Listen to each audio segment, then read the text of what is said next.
pretty strict Christian household. Both parents intact. They were wonderful pillars of the community. They were super involved in church, PTA, these were my folks. And with that, we were expected to kind of be involved in stuff too, be involved in church, go to youth group every week, go to Sunday school every Sunday. We were constantly in church and in the all-American family, I'll say. And it was wonderful. It was fantastic seeing my parents with such a loving marriage. It was wonderful seeing them be so for God. It was a really good thing. And I still was like, I don't know. I feel like something's kind of missing. I don't know. Not really getting everything. I love church. I love going and talking to all of my friends and doing the good Christian thing. And if people would ask, I would say, of course I'm a Christian. Yeah, I go to church. I'm a Christian, sure. And I always felt like something was missing though. And I started noticing that I kept looking for it in any way that I could find it. I started looking for it in friends and finding my identity in friends. So I'm going, okay, well, who are the really good Christians, or the people that have the most money in the community, the people that have the nice toys, the prettiest girls, right? Things like this. Because I want to be friends with those people, because that's what I want to be associated with. I want to find my worth and my value in my friends. I started looking for it even further. What is something more than friends as I got older? Well, instead of the wholesome crowd, I went the other way. And I started going to a whole bunch of parties, and the only thing that came with that is a whole bunch of bad stuff. Whole lot of heartache, whole lot of drugs, whole lot of drinking, whole lot of sex, gangs, everything. I went totally the wrong way. I ended up getting involved very heavily with a pretty large gang, running drugs for them, shooting for them, being shot at, all of these things. Still, I wasn't getting it. I still was just looking for acceptance. I didn't see the problem with what I was doing. And one night, when I was at a drop and I wasn't supposed to be there, it was kind of a wake-up call for me. I ended up in a situation where I was going to be murdered. And I heard them talking about it. They were right in front of me, speaking about what they were going to do with me and what they were going to do with my body. And I hadn't prayed in a very long time. And I just started praying in my head, going, wow, if there's any way that you can get me out of this, please get me out of this. And the men stepped away from me, and they were talking amongst themselves. And there was a phone call, and they came back to me, and I went, wow, this is it. And they said, leave, we're done with you. And then they walked off from me, and I went, oh my gosh, okay. And then I just got out of there. I ended up completely getting out of that lifestyle because it scared me completely. I knew how close I was to death at that moment. So I ended up moving. I got a different vehicle. I moved to a different city. I moved back home with my parents. Everything changed in my life away from the game. But what didn't change is that I still wasn't finding my identity.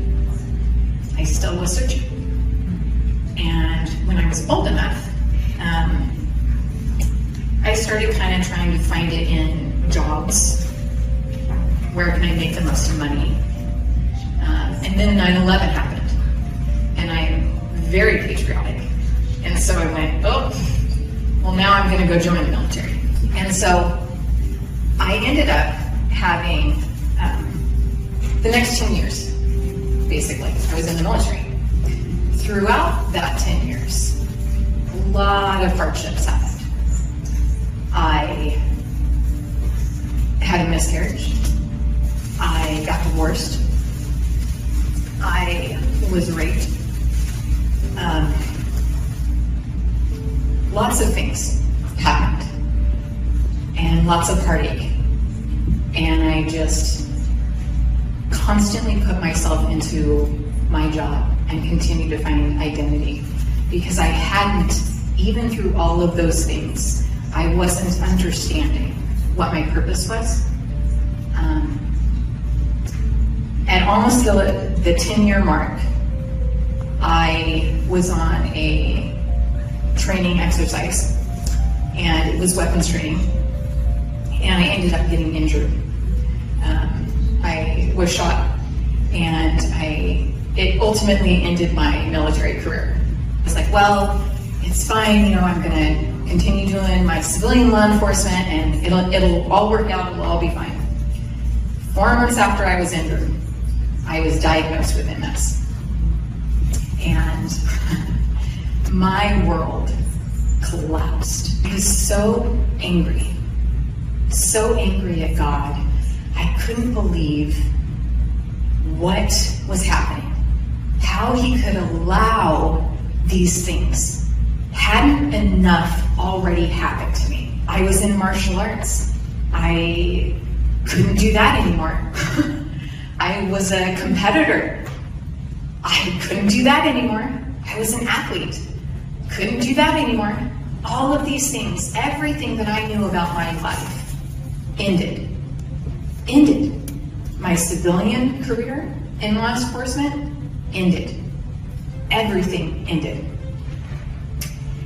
And I spent the next couple of years furious at God.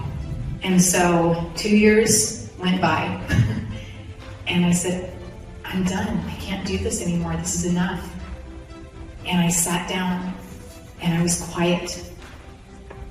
And I said, God, all of these questions, all of these things, answer me. Why? Why has this happened? Where are you? Where have you been? And let me tell you, when I actually sat down with a humble heart and I asked him, he answered me. And he began to answer me with such tenderness, where I was listening. He began to answer me and showing me pictures and snapshots and memory after memory of my entire life on where he was in each instance. And he showed me where he was when I was being raped. He showed me where he was when a boyfriend had a gun in my mouth. He showed me where he was. And my son, who was 3 years old at the time, was in the next room. And all I was doing on my knees was begging, where is God? Please don't kill me and kill my child. As I tasted that steel. He showed me his finger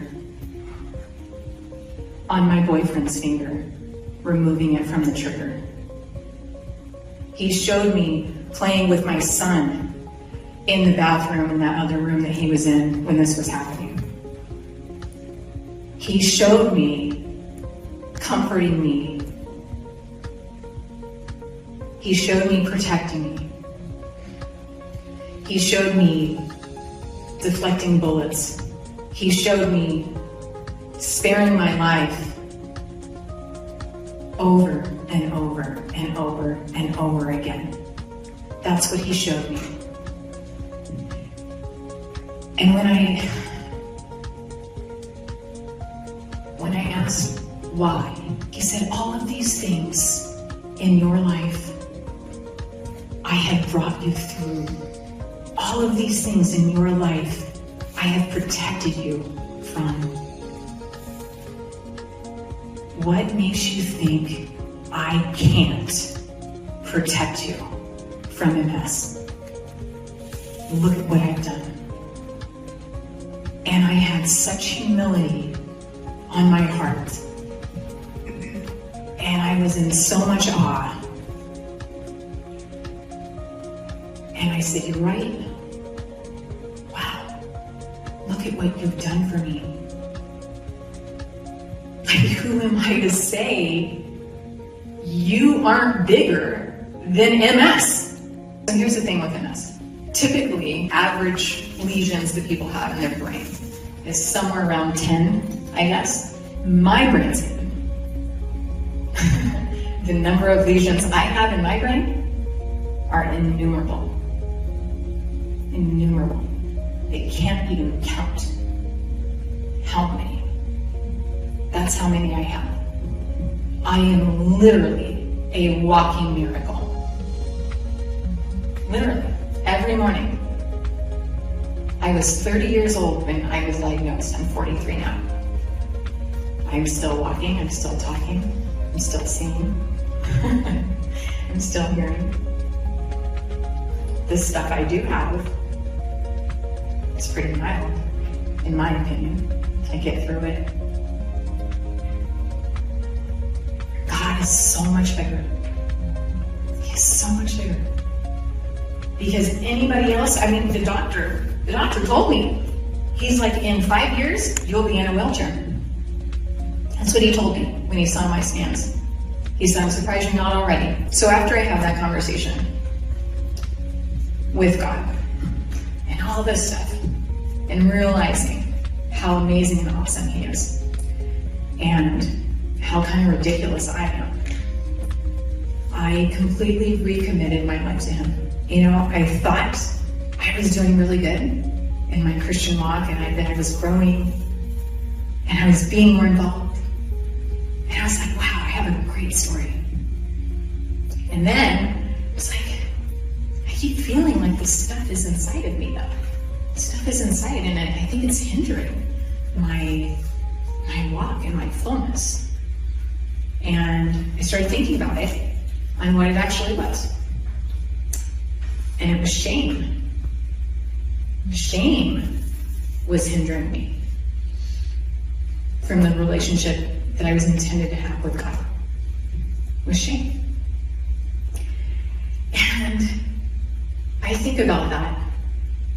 And I think especially with women, we hang on to shame. I'm going, you know, wow, I gotta get through some stuff. Because it's hindering me. It's hindering the blessings upon my life. It's hindering my fullness and walk with Jesus, because I'm hanging on to shame. I knew that it was going to be really hard for me to let it go.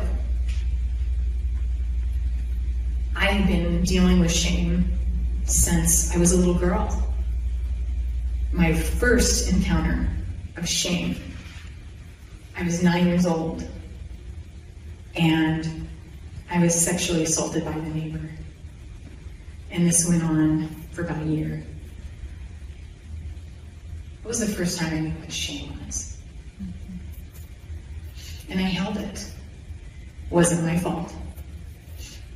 I didn't do anything. I didn't put that upon myself.